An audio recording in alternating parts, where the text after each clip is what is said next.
Dhallywood superstar Shakib Khan অভিনীত আসন্ন ঈদের সিনেমা রকস্টারের দ্বিতীয় টিজার প্রকাশের পর থেকেই নতুন করে আলোচনায় এসেছে সিনেমাটি।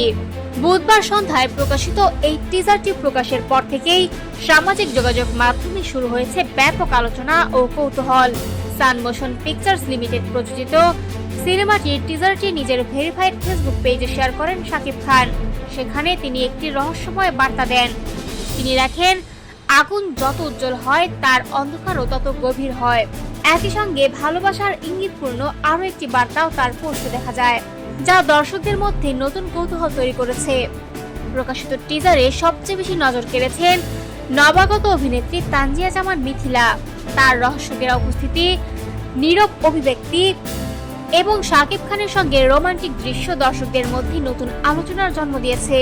অনেক দর্শকই সামাজিক যোগাযোগ মাধ্যমে তার লুক ও স্ক্রিন প্রেজেন্সের প্রশংসা করেছেন। কেউ কেউ বলছেন এই সিনেমাতে হতে পারে তার বড় ব্রেকথ্রু বা চমক।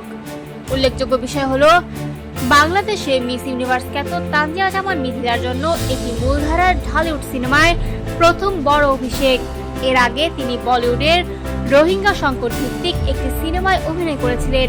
সেই অভিজ্ঞতার পর এবার দেশের বড় পর্দায় তার যাত্রা শুরু হওয়ায় দর্শকদের আগ্রহ আরো বেড়েছে।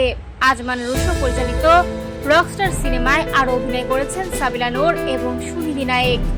ঈদুল আজহা উপলক্ষে সিনেমাটি প্রেক্ষাগৃহে মুক্তি পাওয়ার কথা রয়েছে। ইতিমধ্যেই টিজার প্রকাশের পর থেকেই দর্শকদের প্রত্যাশা ও উত্তেজনা তুঙ্গে পৌঁছেছে।